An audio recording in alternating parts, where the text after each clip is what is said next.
Hello and welcome to another review for Xbox One Reviews. I'm Daniel Waite and this is brought to you in association with Andrew Edney's Movies, Games and Tech.com. Thanks to Andrew for allowing me to make content for his page, and thanks to the publishers and developers for the code. Today's review is the Redress of Mira, which is available to buy on multiple platforms. So, let's wait no longer and see what it's all about.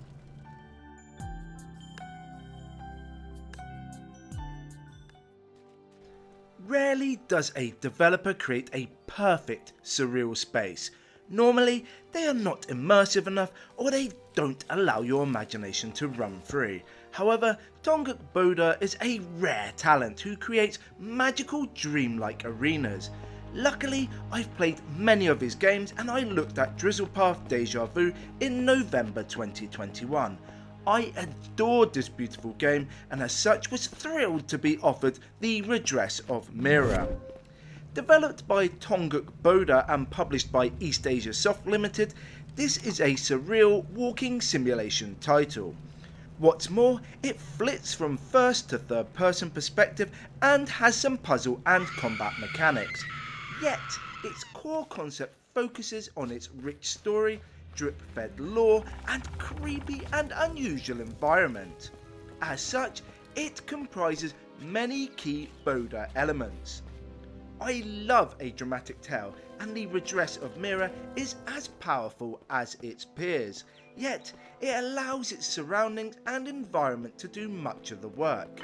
Consequently, the plot comes to life as you explore its strange and dark lands.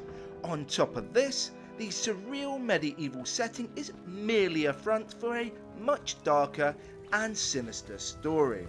Accordingly, there are some shocking twists in store. You are a young woman called Mira. This powerful being is on a journey to find her inner peace. Growing up, she learned guarded secrets from her mother. Now, the girl wishes to discover the truth and uses her wits and power to succeed.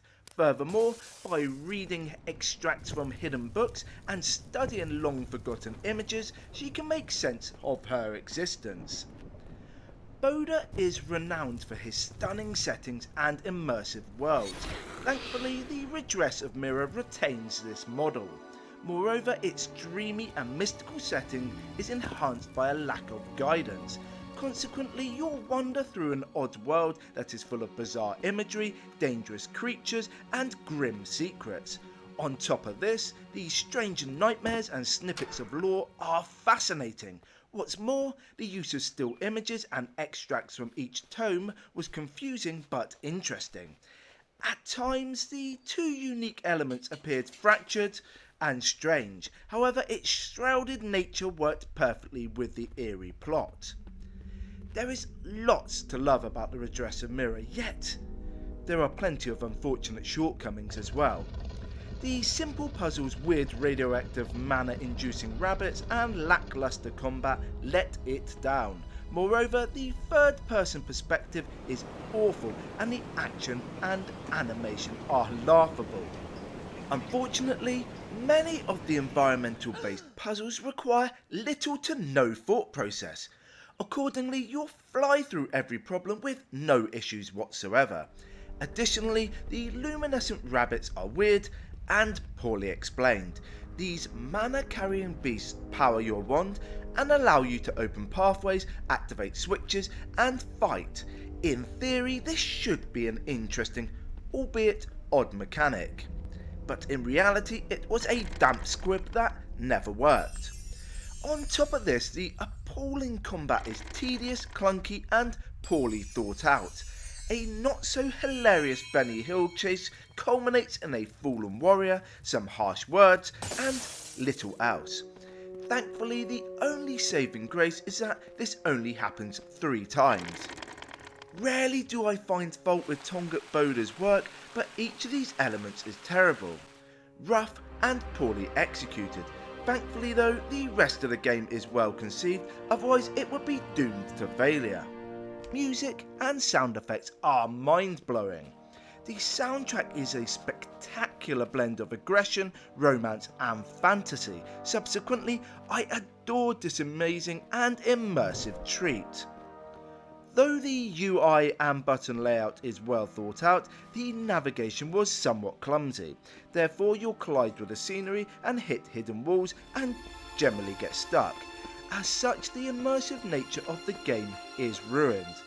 Unfortunately, this short endeavour lacks replay value and longevity. Disappointingly, 3 hours are what stands between you and completion. Yes, there are 2 endings, but both can be experienced one after the other. Moreover, a lack of content or collectibles means there are limited reasons to return. I never thought I'd say it, but the Redress of Mira is a rare miss from Bodur. This normally reliable developer has tried something new, and it has ruined the immersive approach. Furthermore, the visuals are far from the standard that I've come to expect. Accordingly, it was disappointing and I don't recommend that you buy it. Thank you for watching and I hope you like what you've seen. If you have, give the video a like, comment below and hit the subscribe button. Until next time, keep gaming.